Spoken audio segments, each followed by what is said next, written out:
ಓಂ ಶ್ರೀ ಗಣೇಶ ಶಾರದಾ ಗುರುಭ್ಯೋ ನಮಃ. ಹರಿ ಓಂ ನಮಃ ಶಿವಾಯ. ನಮಸ್ಕಾರ. ನಾನು ಜ್ಯೋತಿಷ್ಯ ವಿದ್ಯಾರತ್ನ ಆಚಾರ್ಯ ಶ್ರೀಮತಿ ಸುಗುಣ.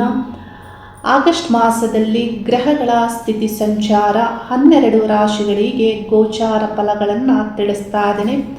ಆಗಸ್ಟ್ ಮಾಸವು ಆಷಾಢ ಮಾಸಕ್ಕೆ ಕೊನೆಯನ್ನು ನೀಡಿ ಶ್ರಾವಣ ಮಾಸಕ್ಕೆ ಆರಂಭವನ್ನು ನೀಡುವುದಾಗಿದೆ. ಆಗಸ್ಟ್ ಮಾಸದಲ್ಲಿ ನಾವು ಬಹಳಷ್ಟು ವಿಶೇಷತೆಗಳು, ಆಚಾರ ವಿಚಾರಗಳನ್ನು ತಿಳಿಯಬಹುದು.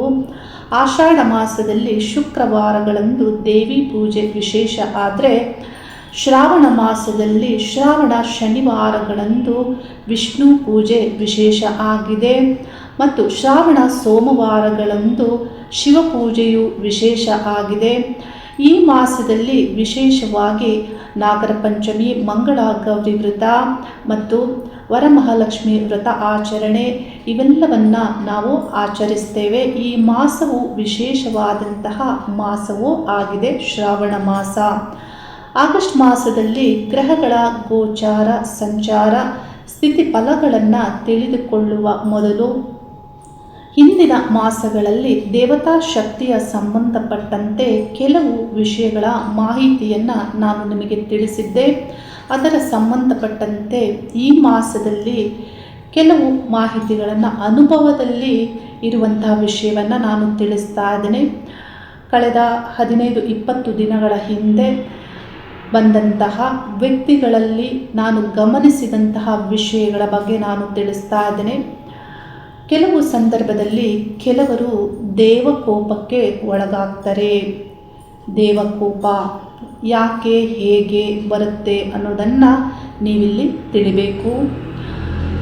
ಈ ಮಾಸವು ಹರಿಹರರಿಗೆ ಭೇದವಿಲ್ಲದೆ ಪೂಜಿಸಲ್ಪಡುವಂಥ, ಪ್ರಾರ್ಥಿಸಲ್ಪಡುವಂತಹ ಮಾಸವೂ ಆಗಿರೋದ್ರಿಂದ ಅದರ ಸಂಬಂಧಪಟ್ಟಂತೆ ಒಂದು ಅನುಭವವನ್ನು ತಿಳಿಸ್ತಾ ಇದ್ದೇನೆ. ಒಬ್ಬ ವ್ಯಕ್ತಿ ನನಗೆ ಕೆಲವೇ ದಿನಗಳ ಹಿಂದೆ ಸೋಮವಾರದಂದು ಕರೆ ಮಾಡ್ತಾರೆ. ಮಧ್ಯಾಹ್ನದ ನಂತರದಲ್ಲಿ ಅವರು ಕರೆ ಮಾಡ್ತಾರೆ. ನನ್ನೊಂದಿಗೆ ಮಾತಾಡಿ ಅವರು ಕರೆ ಕಟ್ ಮಾಡ್ತಾರೆ. ಮತ್ತೆ ಕರೆ ಮಾಡಿ ಅಪಾಯಿಂಟ್ಮೆಂಟ್ ಕೇಳ್ತಾರೆ. ನಾನು ತಕ್ಷಣಕ್ಕೆ ಯಾರಿಗೂ ಅಪಾಯಿಂಟ್ಮೆಂಟನ್ನು ಕೊಡೋದಿಲ್ಲ.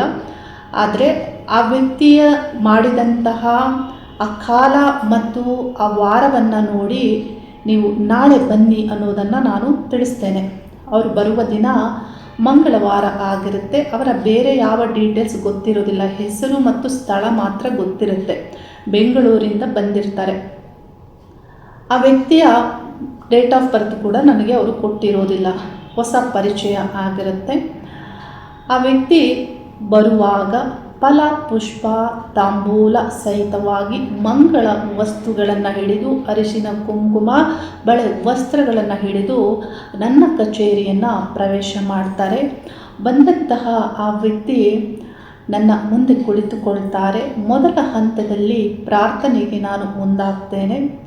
ದೇವತಾ ಪ್ರಾರ್ಥನೆಯನ್ನು ಮಾಡುವಂತಹ ಆ ಕಾಲದಲ್ಲಿ ಅವರ ಹಿಂದೆ ನನಗೆ ದೃಶ್ಯ ಕಾಣುತ್ತೆ. ಆ ದೃಶ್ಯ ನನಗೆ ಅವರು ಹೊತ್ತು ತಂದಂತಹ ಭಾಗ್ಯವೂ ಆಗಿರುತ್ತೆ. ಏಕಕಾಲದಲ್ಲಿ ಶ್ರೀ ಮಹಾವಿಷ್ಣು ಮತ್ತು ಶಿವ ಇಬ್ಬರನ್ನ ಸರಿಸಮಾನವಾಗಿ ಅವರ ಹಿಂದೆ ನಾನು ನೋಡ್ತೇನೆ. ನನಗೆ ಸ್ವಲ್ಪ ದ್ವಂದ್ವ ಆಗುತ್ತೆ. ಏಕೆಂದರೆ ಸಾಮಾನ್ಯವಾಗಿ ಒಂದು ದೇವತೆಗಳು ಬಂದಾಗ ನಮಗೆ ಅವರ ಇಷ್ಟ ದೇವರು, ಕುಲದೇವರು, ಮನೆ ದೇವರು, ಹೀಗೆ ಕ್ಲಾರಿಟಿ ಸಿಗುತ್ತೆ. ಸರಿಸಮಾನವಾಗಿ 2 ದೇವತೆಗಳು ಬಂದು ನಿಲ್ಲುವಾಗ ನಾನು ಕಣ್ಣು ತೆರೆದು ಅವರನ್ನು ಪ್ರಶ್ನಿಸ್ತೇನೆ. ಈ ರೀತಿ ಕಾಣಿಸ್ತಾ ಇದ್ದಾರೆ, ಇಬ್ಬರೂ ದೇವತೆಗಳು ಸರಿಸಮಾನವಾಗಿ ಸರಿಯಾದಂತಹ ಒಂದೇ ಲೈನಲ್ಲಿ ನಿಲ್ಲುತ್ತಾ ಇದ್ದಾರೆ ಅಂತ ಹೇಳ್ತೇನೆ. ಆಗ ಅವರು ಹೇಳ್ತಾರೆ, ನೀವು ನೋಡಿದ್ದು ಸರಿಯಾಗಿದೆ. ಅವರಿಬ್ಬರು ನಮ್ಮ ಮನೆ ದೇವರು ಹರಿಹರೇಶ್ವರ ಅಂತ ಹೇಳ್ತಾರೆ. ಬಹಳ ಸಂತೋಷ ಆಗುತ್ತೆ. ಹರಿಹರರನ್ನು ನೋಡಿದಂತಹ ಭಾಗ್ಯ ನನ್ನದು. ಆ ಸೆಕೆಂಡ್ಸಲ್ಲಿ ಶಿವ ಸ್ವಲ್ಪ ಟರ್ನ್ ಮಾಡಿ ಮುಖವನ್ನು ತಿರುಗಿಸ್ತಾರೆ. ಮತ್ತೆ ನಾನು ಅವರಿಗೆ ಹೇಳ್ತೇನೆ, ಶಿವ ಹೀಗೆ ತಿರುಗುತ್ತಿರುವುದಕ್ಕೆ ಕಾರಣ ಏನು ಅಂತ ಕೇಳ್ತೇನೆ ಅವರಿಗೆ. ಅವರು ಹೇಳ್ತಾರೆ, ಯಾವಾಗಲೂ ಸಂಕಲ್ಪ ಮಾಡಿ ಎಲ್ಲ ಕೆಲಸ ಕಾರ್ಯಗಳನ್ನು ಮಾಡ್ತೇನೆ, ಎಲ್ಲಿಗೆ ಹೋಗಬೇಕಾದ್ರೂ ಶಿವನಿಗೆ ಪ್ರಾರ್ಥಿಸಿ ಹೋಗ್ತೇನೆ, ಆದರೆ ಇವತ್ತು ನಾನು ಮಾಡಿಲ್ಲ, ನನಗೆ ಬೇಸರವಿದೆ ಅನ್ನೋದನ್ನು ತಿಳಿಸ್ತಾರೆ. ದೇವರ ಬಗ್ಗೆಯೇ ಇವರಿಗಿರುವಂತಹ ಬೇಸರವನ್ನು ಅವರು ತಿಳಿಸ್ತಾರೆ. ಇದಕ್ಕೆ ಕಾರಣ ಏನು ಅನ್ನೋದನ್ನು ಅವರು ತಿಳಿಸ್ತಾರೆ ನನಗೆ. ನೋಡಿ, ಇಲ್ಲಿ ಆ ದೇವರಿಗೆ ಆದಂತಹ ಒಂದು ಬೇಸರ, ಅಲ್ಲಿ ಏನಾಗುತ್ತೆ, ಆ ದೇವಕೋಪಕ್ಕೂ ಕಾರಣ ಆಗುತ್ತೆ. ಅವರು ತಿಳಿಸ್ತಾರೆ, ಅವರ ಹಿಂದಿನ ವರ್ಷಗಳಲ್ಲಿ, ಕೆಲವು ವರ್ಷಗಳ ಹಿಂದೆ ಅವರಿಗಿದ್ದಂತಹ ಮಹತ್ವದ ಗುರಿ ಏನು ಅಂದರೆ, ಒಂದು ಒಳ್ಳೆಯ ಕೇಂದ್ರವನ್ನು ಆರಂಭಿಸಿ ಜನರಿಗೆ ಅನುಕೂಲ ಆಗುವಂತೆ ಅನ್ನದಾನವನ್ನು ಮಾಡಬೇಕು ಮತ್ತು ಆಧ್ಯಾತ್ಮಿಕವಾಗಿ ಗುರುತಿಸಿಕೊಳ್ಳುವಂಥ ವ್ಯಕ್ತಿಗಳು ಅಲ್ಲಿ ವಾಸ ಇರಬೇಕು, ಮಠ ಆಶ್ರಮದಂತೆ ನಿರ್ಮಾಣ ಮಾಡಬೇಕು ಅನ್ನುವಂತಹ ಆ ಮಹತ್ವಾಕಾಂಕ್ಷೆಯಿಂದ ಅವರು ಕೆಲವು ವರ್ಷಗಳ ಹಿಂದೆ ಅದನ್ನು ಆರಂಭಿಸ್ತಾರೆ. ಬೆಂಗಳೂರಿನ ಹೆಸರುಘಟ್ಟ ರೋಡ್ನಲ್ಲಿ ಆರಂಭಿಸ್ತಾರೆ. ಆರಂಭಿಸಿದಂತಹ ಆ ಸ್ಥಾನಕ್ಕೆ ನೋಡಿ, ಅಲ್ಲಿ ಏನೇ ನಡಿಬೇಕು ಅಂದರೂ ಒಬ್ಬರು ಗುರು ಬೇಕಾಗ್ತಾರೆ. ಹಾಗಾಗಿ ಒಬ್ಬ ವ್ಯಕ್ತಿಯನ್ನು ಗುರುವನ್ನಾಗಿ ನೇಮಕ ಮಾಡ್ತಾರೆ. ಅವರು ಸನ್ಯಾಸಿಯ ವಸ್ತ್ರಧಾರಣೆಯನ್ನು ಮಾಡುವಂತೆ ನಾನು ಚಿತ್ರಣಗಳಲ್ಲಿ ಅವರು ತೋರಿಸಿದಾಗ ನಾನು ನೋಡಿರುವಂಥದ್ದು. ನೋಡಿ, ಇದು ನಡೀತಾ ಇರುತ್ತೆ. ಅಲ್ಲಿ ಕೆಲವು ವಿಷಯಗಳಲ್ಲಿ ಅವರಿಗೆ ಸರಿ ಬರೋದಿಲ್ಲ. ಆಗ ಕೆಲವು ವರ್ಷಗಳ ನಂತರ ಅದನ್ನು ನಿಲ್ಲಿಸಬೇಕಾಗಿ ಬರುತ್ತೆ. ಅಲ್ಲಿದ್ದಂತಹ ಮುಖ್ಯ ವಸ್ತುಗಳನ್ನು ತಂದು ಮನೆಯಲ್ಲಿ ಇರಿಸ್ತಾರೆ. ಆ ಸ್ಥಳವನ್ನು, ಆ ಪ್ರಾಪರ್ಟಿ ಏನಿರುತ್ತೆ, ಆ ಬಿಲ್ಡಿಂಗ್ ಏನು ಮಾಡಿರ್ತಾರೆ, ಅದನ್ನು ಅವರು ಮಾರಾಟವನ್ನು ಮಾಡ್ತಾರೆ. ಆ ವ್ಯಕ್ತಿಗೆ ಹೇಳ್ತಾರೆ, ಕೆಲವು ವಿಷಯಗಳು ಸರಿ ಬರದ ಕಾರಣ, ನೀವು ಬದಲಾಗದೆ ಇರುವುದಕ್ಕೆ ಕಾರಣ, ಈ ಕಾರಣದಿಂದಾಗಿ ಇದನ್ನು ನಾನು ನಿಲ್ಲಿಸ್ತಾ ಇದ್ದೇನೆ, ನೀವು ನಿಮ್ಮ ಜೀವನವನ್ನು ನೋಡಿಕೊಳ್ಳಿ ಅಂತ. ನೋಡಿ, ಅಲ್ಲಿ ಕ್ರಿಯೇಟ್ ಆದಂತಹ ಎನರ್ಜಿ, ಇದನ್ನು ನೀವು ತಿಳಿಬೇಕು. ಅಲ್ಲಿ ದೇವತಾ ಬೇಸರ, ದೇವತಾ ಕೋಪಕ್ಕೆ ಇದು ಕಾರಣ ಆಗುತ್ತೆ. ವ್ಯಕ್ತಿಗಳ ದೋಷ ಏನು ಮಾಡೋದು? ಈ ಕಲಿಯುಗದಲ್ಲಿ ವ್ಯಕ್ತಿಗಳನ್ನು ಆಯ್ಕೆ ಮಾಡುವಾಗ ಬಹಳಷ್ಟು ಜಾಗರೂಕತೆಯನ್ನು ನೀವು ತೆಗೆದುಕೊಳ್ಬೇಕಾಗತ್ತೆ. ಒಂದು ಸಂಸ್ಥೆ ಅಂತ ಬಂದಾಗ ಅಲ್ಲಿ ಪಾರ್ಟ್ನರ್ಸ್ ಇರ್ತಾರೆ. ಆ ಪಾರ್ಟ್ನರ್ಸ್ ಪ್ರತಿಯೊಬ್ಬರಲ್ಲಿಯೂ ಸ್ವಾರ್ಥ ಭಾವನೆ ಇರುತ್ತೆ, ಕಾಂಪಿಟೇಟಿವ್ ಆಗಿ ಇರ್ತಾರೆ. ಅಲ್ಲಿ ಕಳ್ಳರೇ ಇರಬಹುದು, ಕಾಮುಕರೇ ಇರಬಹುದು. ನೋಡಿ, ಇಂಥೆಲ್ಲ ವಿಷಯಗಳಿಂದ ಈ ಕಾಲದಲ್ಲಿ ಒಂದು ಮಠವನ್ನು ನಡೆಸುವುದು, ಒಂದು ಮಂದಿರವನ್ನು ನಡೆಸುವುದು, ಒಂದು ವಿದ್ಯಾಸಂಸ್ಥೆಯನ್ನು ನಡೆಸುವುದು, ಇದೆಲ್ಲವೂ ಒಂದು ರೀತಿಯ ಕಠಿಣವೇ ಆಗಿದೆ. ಈ ಕಾಲದಲ್ಲಿ ಅಲ್ಲಲ್ಲಿ ನಾವು ವಿಷಯಗಳನ್ನು ನೋಡ್ತಾ ಇದ್ದೇವೆ. ಈ ಕಾರಣದಿಂದ ಅವರು ಅದನ್ನು ನಿಲ್ಲಿಸ್ತಾರೆ. ನೋಡಿ, ಹೀಗಾಗಿ ಆ ದೇವತೆ ಬೇಸರಗೊಂಡಿರುವಂಥದ್ದು. ಇಲ್ಲಿ ಈ ವಿಷಯ ಏನೇ ಆಗಿದ್ದರೂ ನೀವು ವ್ಯಕ್ತಿಗಳನ್ನು ಹೇಗೆ ಆಯ್ಕೆ ಮಾಡಿಕೊಳ್ಬೇಕು ಅನ್ನೋದು ನಿಮಗೆ ಆ ಗಮನ ಇರಬೇಕಾಗುತ್ತೆ, ಸರಿಯಾದ ಗಮನ. ಬೆಳೆವ ಸಿರಿ ಮೊಳಕೆಯಲ್ಲಿ ನೋಡಿ, ನಾವು ಹೇಳಿ ಕೇಳಿ ದೊಡ್ಡವರಾದ ಮೇಲೆ ಬರುವಂತಹ ವಿಷಯ ಭಕ್ತಿ ಅಲ್ಲ, ಅಖಂಡ ಜ್ಞಾನ ವಿದ್ಯಾಯೋಗ. ಆ ಅಖಂಡವಾದಂತಹ ಆ ವಿದ್ಯಾಜ್ಞಾನ ಯಾರಲ್ಲಿ ಇರುತ್ತೆ ಮತ್ತು ಈ ಒಂದು ಭೂಮಿ ಲೋಕದಲ್ಲಿ ಇರುವ ಸಕಲ ಜೀವಿಗಳನ್ನು ಯಾರು ಭಕ್ತಿ ಪ್ರೇಮದಿಂದ, ಯಾರು ಕರುಣಾಭಾವದಿಂದ, ಯಾರು ಸಕಲದಲ್ಲಿಯೂ ಈಶ್ವರಿಯನ್ನು ಯಾರು ತಿಳಿತಾರೆ ಅಂಥ ವ್ಯಕ್ತಿಯನ್ನು ನೀವು ಆಯ್ಕೆ ಮಾಡಿಕೊಳ್ಬೇಕಾಗುತ್ತೆ. ಅಂದರೆ ನೋಡಿ, ಅಲ್ಲಿ ಕಾಮವೇ ನಿರ್ಮಾಣ ಆಗೋದಿಲ್ಲ, ಅಲ್ಲಿ ಭೇದವೇ ನಿರ್ಮಾಣ ಆಗೋದಿಲ್ಲ, ಅಲ್ಲಿ ಸ್ವಾರ್ಥವೇ ನಿರ್ಮಾಣ ಆಗೋದಿಲ್ಲ. ಯಾಕೆ ಅಂದರೆ ಸಕಲ ಜೀವಿಗಳಲ್ಲಿಯೂ ಈಶ್ವರನನ್ನು ನೋಡುವಾಗ ಅವರಿಗೆ ನೋಡಿ, ಅಲ್ಲಿ ಕಾಮ ಅಂದರೆ ಇನ್ನೊಬ್ಬ ವ್ಯಕ್ತಿಯಿಂದ ಆ ಕಾಮವನ್ನು ಅನುಭವಿಸುವುದೆಲ್ಲಿ, ಅವರಲ್ಲಿಯೂ ನಾನೇ ಇದ್ದೀನಿ ಅಂದ ಮೇಲೆ, ಅವರಲ್ಲಿಯೂ ನಾನೇ ಇದ್ದೇನೆ ಅಂದ ಮೇಲೆ ಸ್ವಾರ್ಥ ಎಲ್ಲಿ, ಲೆಕ್ಕಾಚಾರವೆಲ್ಲಿ, ಇವೆಲ್ಲವೂ ಬರುವುದಿಲ್ಲ. ಅಂತಹ ವ್ಯಕ್ತಿಗಳನ್ನು ನೀವು ಗುರುತಿಸಿ ಅವರನ್ನು ನೇಮಕ ಮಾಡಬೇಕಾಗತ್ತೆ. ನೋಡಿ, ಶ್ರೀ ಆದಿಶಂಕರಾಚಾರ್ಯರಲ್ಲಿ ನಾವು ಬಾಲ್ಯದಿಂದ ಇದ್ದಂತಹ ಆ ಅಪಾರವಾದಂತಹ ಶಿವಭಕ್ತಿ, ಅಲ್ಲಿ ರಾಮಕೃಷ್ಣ ಪರಮಹಂಸರಲ್ಲಿ ಬಾಲ್ಯದಲ್ಲಿ ಇದ್ದಂತಹ ಆ ದೇವತಾ ಭಕ್ತಿ, ಅಂದರೆ ಇವರೆಲ್ಲರಲ್ಲಿಯೂ ಯಾರೋ ತುಂಬಿದ್ದಲ್ಲ, ಯಾವ ಕಾಲದಲ್ಲಿಯೋ ಬಂದಿದ್ದು ಅಲ್ಲ, ಅದು ಬೆಳೆವ ಸಿರಿ ಮೊಳಕೆಯಲ್ಲಿ ಅನ್ನುವಂತೆ ಆ ಬಾಲ್ಯದಿಂದಲೇ ಅದು ಆರಂಭ ಆಗಿತ್ತು. ಅದಕ್ಕೆ ಅವರು ಹಾಗೆಯೇ ಇದ್ದರು, ಅದೇ ಸ್ಥಾಪಿತವಾಗಿತ್ತು ಅವರಲ್ಲಿ. ಬುದ್ಧ ದೇವರನ್ನು ನೀವು ನೋಡ್ಬೋದು, ಗೌತಮ ಬುದ್ಧರನ್ನು ಅವರು ಮಧ್ಯ ಜೀವನದಿಂದ ಧ್ಯಾನಸ್ಥರಾಗಿರುವುದು ಇವೆಲ್ಲವನ್ನು ನೋಡ್ಬೋದು. ಆದರೂ ಅವರಂತೆ ಆಗಬೇಕು ಅಂದರೆ ನೋಡಿ, ಅದೇ ಅವರು ಆಗಬೇಕಾಗುತ್ತೆ. ನಾವು ಹೇಳಿ ಕೇಳಿ ನೋಡಿ ವೇಷ ಧರಿಸಿದ ತಕ್ಷಣದಲ್ಲಿ ಅವರು ಆ ಸ್ಥಾನಕ್ಕೆ ಯೋಗ್ಯರಾಗಿರೋದಿಲ್ಲ. ಇಲ್ಲಿ ಏನಾಗುತ್ತೆ, ಒಂದು ಮಂದಿರವನ್ನು ಸ್ಥಾಪಿಸ್ತೀರಾ, ಇನ್ನೊಬ್ಬ ವ್ಯಕ್ತಿ ಬರ್ತಾರೆ, ಅವರು ಯಾವುದೋ ಒಂದು ದೋಷದ ಒಂದು ಪರಿಣಾಮವಾಗಿ ಆ ದೋಷ ನಿವಾರಣೆಗಾಗಿ ಅವರು ದೇವಾಲಯವನ್ನು ಕಟ್ಟಿಸ್ತಾರೆ. ಆದರೆ ಆ ವ್ಯಕ್ತಿ ಒಳ್ಳೆಯ ಒಂದು ಗೌರ್ಮೆಂಟ್ ಉದ್ಯೋಗದಲ್ಲಿ ಇರುವ ಕಾರಣ ಆ ದೇವಾಲಯದಲ್ಲಿ ನಿತ್ಯ ಪೂಜೆ ಮಾಡಲು ಸಾಧ್ಯವಾಗೋದಿಲ್ಲ, ಅಲ್ಲಿಗೆ ಹೋಗೋದಕ್ಕೆ ಸಾಧ್ಯವಾಗೋದಿಲ್ಲ. ಅಲ್ಲಿ ಅವರು ಪುರೋಹಿತರನ್ನು ನೇಮಕ ಮಾಡಿಲ್ಲ. ಆ ದೇವಾಲಯದಲ್ಲಿ ದೇವಿಯ ಪೂಜೆ ನಿತ್ಯ ಆಗಬೇಕಾಗತ್ತೆ. ಅದೇನಾಗುತ್ತೆ, ಅಲ್ಲಿ ದೋಷವು ನಿರ್ಮಾಣ ಆಗುತ್ತೆ. ಇನ್ನೊಬ್ಬರು ವ್ಯಕ್ತಿ ಬರ್ತಾರೆ, ಅವರು ಹೇಳ್ತಾರೆ, ನಮ್ಮ ಮನೆಯಲ್ಲಿ 2-3 ಸಾವಾಗಿದೆ. ಅಂದರೆ ಅಲ್ಲಿರುವಂತಹ ವಿಷಯಗಳ ಬಗ್ಗೆ ಅವರು ತಿಳಿಸ್ತಾರೆ. ಅವರ ಮನೆಯಲ್ಲಿ ಮಾಡ್ತಾ ಇದ್ದಂತಹ ಪೂಜಾ ವಸ್ತುಗಳೆಲ್ಲವನ್ನು ತೆಗೆದುಕೊಂಡು ಹೋಗಿ ಅವರು ನೀರಿಗೆ ಬಿಟ್ಟಿರ್ತಾರೆ. ಅಂದರೆ ಶ್ರೀಚಕ್ರ, ಇನ್ನಿತರ ವಿಷಯ ವಸ್ತುಗಳನ್ನೆಲ್ಲ ಬಿಟ್ಟಿರ್ತಾರೆ. ನೋಡಿ, ಅಲ್ಲಿ ಆಗುವಂತಹ ದೋಷಗಳು, ದೇವತಾ ಕೋಪಕ್ಕೆ ನೀವು ಒಳಗಾಗಬೇಕಾಗತ್ತೆ. ಈ ರೀತಿ ಆಗಬಾರದು. ಮಠ ಮಂದಿರಗಳನ್ನು ಕಟ್ಟಿದರೆ ನೀವು ಆ ದೀರ್ಘಕಾಲದವರೆಗೆ 100 ವರ್ಷಗಳಾದರೂ ಅದನ್ನು ಹೇಗೆ ಕಾಪಾಡುವುದು, ಆ ಎನರ್ಜಿಗೆ ಬೇಕಾಗುವಂತಹ ರಕ್ಷೆಯನ್ನು ನೀವೇ ನೀಡಬೇಕಾಗತ್ತೆ. ನೋಡಿ, ಒಂದು ಮಂದಿರವನ್ನು ಕಟ್ಟಿ ಕೆಲವು ದಿನಗಳ ಕಾಲ ಪೂಜೆ ಮಾಡಿ ಅದನ್ನು ಹಾಗೆ ಬಿಟ್ಟುಬಿಡ್ತಾರೆ. ಅದರಂತೆ ನಾವು ಕರ್ನಾಟಕದಲ್ಲಿ ಎಷ್ಟೋ ದೇವಾಲಯಗಳನ್ನು ನೋಡ್ಬೋದು. ಈ ರೀತಿಯೆಲ್ಲ ಮಾಡಬಾರ್ದು. ದೇವಕೋಪಕ್ಕೆ ಕಾರಣ ಆಗುತ್ತೆ. ಮನೆಯಲ್ಲೇ ಪೂಜಿಸಿ ಅಥವಾ ಹೊರಗೆ ಮಾಡಿ ಇನ್ನಿತರ ಯಾವುದೇ ಕಾರ್ಯದಲ್ಲಿ ಆದರೂ ಇಂಥ ಒಂದು ಗಮನಗಳು ನಿಮಗೆ ಸರಿ ಇರಬೇಕಾಗುತ್ತೆ.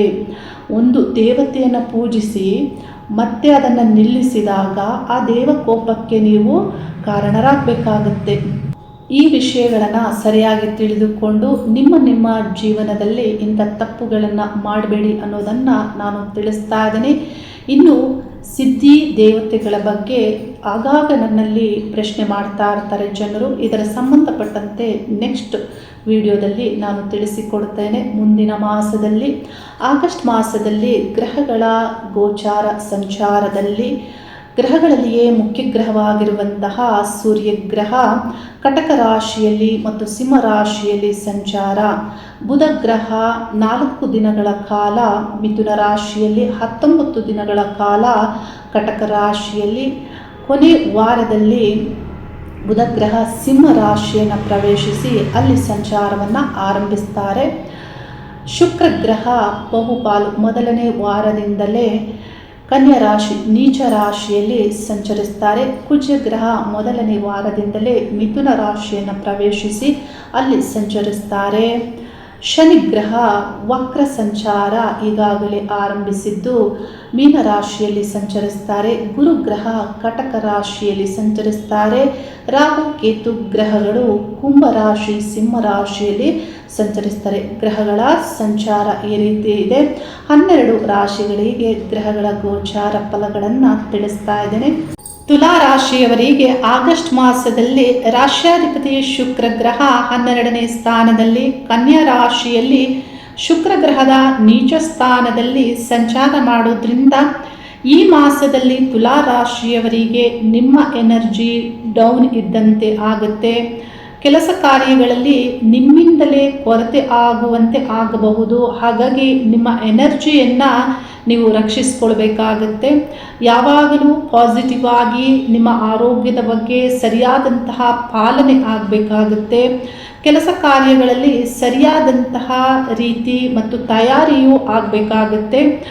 ದಶಮ ಸ್ಥಾನದಲ್ಲಿ, ಕರ್ಮಸ್ಥಾನದಲ್ಲಿ ಗುರುಗ್ರಹ, ಉಚ್ಚ ಗುರುಗ್ರಹದೊಂದಿಗೆ ಲಾಭಾಧಿಪತಿಯಾದಂತಹ ಅಧಿಕಾರಯುತವಾದಂತಹ ಸೂರ್ಯಗ್ರಹ ಸಂಚಾರ, ಬುಧಗ್ರಹ 9ನೇ ಸ್ಥಾನಾಧಿಪತಿಯಾಗಿ ಅಲ್ಲಿ ಸಂಚರಿಸುವಾಗ ಈ ಗ್ರಹಗಳು ನಿಮಗೆ ಒಳ್ಳೆ ಫಲವನ್ನು ದಶಮ ಸ್ಥಾನದಲ್ಲಿ ಫಲ ನೀಡ್ತಾರೆ. ಯಾವ ರೀತಿ ಅಂದರೆ, ನೀವು ಗೌರ್ಮೆಂಟ್ ಉದ್ಯೋಗಸ್ಥರಾಗಿದ್ದರೂ ನಿಮಗೆ ಅಧಿಕಾರದಲ್ಲಿ ಸ್ಥಾನಮಾನ, ಗೌರವ ಇದನ್ನು ಹೆಚ್ಚಿಸಿಕೊಳ್ಳುವಂತಹ ಕಾಲ. ಮತ್ತು ನೀವೇನಾದರೂ ಮಲ್ಟಿನ್ಯಾಷನಲ್ ಕಂಪನಿಗಳಲ್ಲಿ ಕೆಲಸ ಮಾಡ್ತಾ ಇದ್ದೀರಾ, ನೀವೇನಾದರೂ ಆಧ್ಯಾತ್ಮಿಕವಾದಂತಹ ತತ್ವಶಾಸ್ತ್ರ ಸಂಬಂಧಪಟ್ಟಂತಹ ಒಂದು ಕ್ಷೇತ್ರಗಳಲ್ಲಿ ನೀವಿದ್ದೀರಾ ಅಂದರೂ ಈ ಕ್ಷೇತ್ರಗಳಿಗೂ ಒಳ್ಳೆಯ ಹೆಸರು, ಒಳ್ಳೆಯ ಗೌರವವನ್ನು ಪಡೆದುಕೊಳ್ಳುವಂತೆ ಈ ಗ್ರಹಗಳು ದಶಮ ಸ್ಥಾನದಲ್ಲಿ ಪ್ರಭಾವವನ್ನು ಮಾಡ್ತಾರೆ. ಟೀಚರ್ ಆಗಿದ್ದರು, ಅಡ್ವೈಸರ್ ಆಗಿದ್ದರು, ಮಾರ್ಗದರ್ಶಕರಾಗಿದ್ದರು, ಇಂಥವರಿಗೆ ಒಳ್ಳೆ ಫಲಗಳನ್ನು ಈ ಗ್ರಹಗಳು ಫಲ ನೀಡ್ತಾರೆ. ಲಾಭಾಧಿಪತಿಯಾದಂತಹ ಸೂರ್ಯಗ್ರಹ ದಶಮದಲ್ಲಿ ಸಂಚರಿಸೋದ್ರಿಂದ ನಿಮ್ಮ ಕೆಲಸ ಕಾರ್ಯಗಳಿಂದ ಲಾಭದ ಫಲವನ್ನು ಪಡೆದುಕೊಳ್ತೀರ. ಇನ್ನು ಸ್ವಂತ ವ್ಯಾಪಾರ ವ್ಯವಹಾರ ಸಂಬಂಧಪಟ್ಟಂತೆ ಸಪ್ತಮಾಧಿಪತಿ ಅದೃಷ್ಟ ಲಕ್ ಸ್ಥಾನದಲ್ಲಿ ಕುಜಗ್ರಹ ಸಂಚಾರ, ದ್ವಿತೀಯಾಧಿಪತಿಯೂ ಆಗಿ ಧನಸ್ಥಾನಾಧಿಪತಿಯೂ ಆಗಿ ಲಕ್ ಸ್ಥಾನದಲ್ಲಿ ಸಂಚಾರ. ಈ ಗ್ರಹ ನಿಮಗೆ ಲಕ್ಕಿಂದ ಕೆಲಸ ಕಾರ್ಯಗಳು ಆಗುವಂತೆಯೂ ಫಲವನ್ನು ನೀಡ್ತಾರೆ. ಅಂದರೆ ವ್ಯಾಪಾರ ಆಗ್ಬೋದು, ವ್ಯವಹಾರ ಆದರೂ ಆಗ್ಬೋದು, ಧನಾಭಿವೃದ್ಧಿಯ ಸಂಬಂಧಪಟ್ಟಂತೆ ಲಾಭಾಧಿಪತಿಯು ದಶಮದಲ್ಲಿ ಸಂಚರಿಸುವಾಗ ಲಾಭದ ಫಲವೂ ಬರುವಂತೆ ಫಲವನ್ನು ನೀಡ್ತಾರೆ. ನಿಮ್ಮ ಒಂದು ನೆಟ್ವರ್ಕ್ ಏನಿರುತ್ತೆ ನೋಡಿ, ದಶಮದಲ್ಲಿ ಬುಧಗ್ರಹ ಸಂಚಾರ ನಿಮ್ಮ ನೆಟ್ವರ್ಕನ್ನು ಹೆಚ್ಚಿಸಿಕೊಳ್ಳುವಂತಹ ಕಾಲವೂ ಆಗಿರುತ್ತೆ.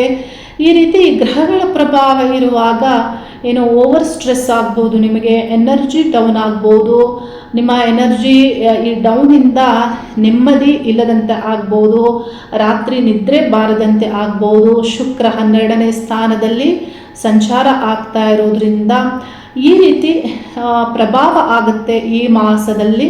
ಹಾಗಾಗಿ ನಿಮ್ಮನ್ನು ನೀವು ಸರಿಯಾಗಿ ನೋಡಿಕೊಳ್ಳುವುದು ಬಹಳ ಮುಖ್ಯವಾಗಿರುತ್ತೆ. ಈ ಒತ್ತಡಗಳ ಮಧ್ಯೆ ಏನಾಗುತ್ತೆ ಅಂದರೆ ನೋಡಿ, ಸಂಬಂಧಗಳಲ್ಲಿ ಈ ಸಪ್ತಮ ಅಂದರೆ ಪತಿ ಪತ್ನಿ ಸಂಬಂಧಪಟ್ಟಂತೆ ಒಳ್ಳೆ ಫಲವನ್ನೇ ಅಂದರೆ ಅದೃಷ್ಟ ಸ್ಥಾನದಲ್ಲಿ ಕುಜಗ್ರಹ ಸಂಚಾರ ಮಾಡೋದ್ರಿಂದ ಒಳ್ಳೆ ಫಲವನ್ನೇ ನೀಡುತ್ತಾರೆ.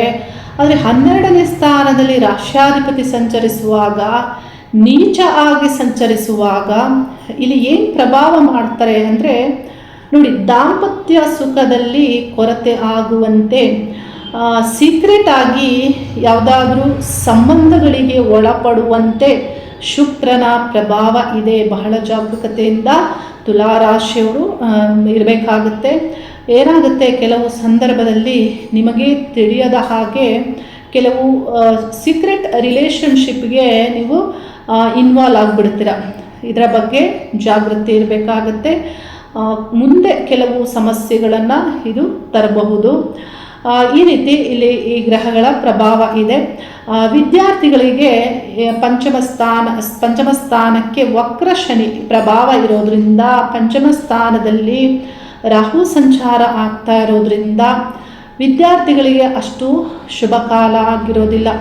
ಏನಾದರೂ ಬ್ಯಾಡ್ ಹ್ಯಾಬಿಟ್ಸ್ಗೆ ಒಳಪಡಬಹುದು. ಹಾಗೆ ಆ ಪಂಚಮ ಸ್ಥಾನವು ಹೆವಿ ಇನ್ವೆಸ್ಟ್ಮೆಂಟ್ ಸಂಬಂಧಪಟ್ಟಂತಹ ಸ್ಥಾನವೂ ಆಗಿರೋದ್ರಿಂದ ನೋಡಿ, ವ್ಯಾಪಾರ ವ್ಯವಹಾರಗಳಲ್ಲಿ ಒಳ್ಳೆಯದಾಗುತ್ತೆ.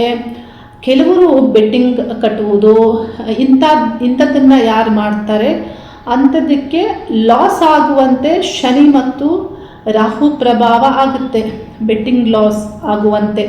ಇನ್ನು ಬಿಸ್ನೆಸ್ ಸಂಬಂಧಪಟ್ಟಂತೆ ಡೆವಲಪ್ಮೆಂಟ್ ಆಗುತ್ತೆ. ಏಕೆಂದರೆ ಸಪ್ತಮಾಧಿಪತಿ ಭಾಗ್ಯದಲ್ಲಿರೋದ್ರಿಂದ ದಶಮದಲ್ಲಿ ಶುಭ ಗ್ರಹಗಳ ಸಂಚಾರ ಆಗ್ತಾ ಇರೋದ್ರಿಂದ ಈ ವಿದ್ಯಾರ್ಥಿಗಳು ಈ ವಿಷಯ ಸಂಬಂಧಪಟ್ಟಂತೆ ಜಾಗೃತಿ ತೆಗೆದುಕೊಳ್ಬೇಕು. ನಿಮ್ಮ ಎಫರ್ಟ್ ವಿದ್ಯಾಭ್ಯಾಸದ ಕಡೆ ಹೆಚ್ಚು ಇರಬೇಕಾಗುತ್ತೆ. ಇನ್ನು ಹೈಯರ್ ಎಜುಕೇಷನ್ ಸಂಬಂಧಪಟ್ಟಂತೆ ವಿದ್ಯಾರ್ಥಿಗಳಿಗೆ ಹೆಚ್ಚಿನ ಸಮಸ್ಯೆಗಳಿಲ್ಲ. ಲವ್ ರಿಲೇಷನ್ಶಿಪ್ ಸಂಬಂಧಪಟ್ಟಂತೆ ಸಂಬಂಧಗಳು ಹಾಳಾಗಬಹುದು. ಬೇಡದೇ ಇರುವಂತಹ ಕಾರಣಗಳಿಗಾಗಿ ನಿಮ್ಮ ಸಂಬಂಧ ಕೆಡಬಹುದು. ಇದರ ಬಗ್ಗೆ ಸರಿಯಾದಂತಹ ಮ್ಯಾನೇಜ್ ಇರಬೇಕಾಗುತ್ತೆ. ಇನ್ನು ಲಕ್ಷ್ಮೀ ಅಷ್ಟೋತ್ತರವನ್ನು ನಿತ್ಯ ಪಠನೆ ಮಾಡೋದ್ರಿಂದ ಶುಕ್ರ ನೀಚ ಆಗಿ ಏನು ಸಂಚರಿಸ್ತಾ ಇದ್ದಾರೆ ಅದರ ಒಂದು ಪ್ರಭಾವ ನಿಮಗೆ ಇಲ್ಲಿ ನೀವು ಉತ್ಸಾಹದಿಂದ ಇರುವುದಕ್ಕೆ, ಇರುವಂತಹ ದೋಷವನ್ನು ಪರಿಹರಿಸಿಕೊಳ್ಳುವುದಕ್ಕೆ ಇಲ್ಲಿ ಲಕ್ಷ್ಮೀ ಅಷ್ಟೋತ್ತರ ನಿಮಗೆ ಒಳ್ಳೆ ಫಲವನ್ನು ನೀಡುತ್ತೆ. ನಿತ್ಯ ಪಠನೆ ಮಾಡಿ. ದೂರ ಪ್ರಯಾಣವನ್ನು ಮಾಡಬೇಕು ಅಂದುಕೊಂಡವರಿಗೆ ದೂರ ಪ್ರಯಾಣಕ್ಕೆ ಶುಕ್ರ ಗ್ರಹ 12ನೇ ಸ್ಥಾನದಲ್ಲಿ ಸಂಚಾರ ಆಗ್ತಾ ಇರೋದ್ರಿಂದ ಪ್ರಯತ್ನಿಸುವವರಿಗೆ ಒಳ್ಳೆ ಫಲಗಳು ದೊರೆಯಬಹುದು.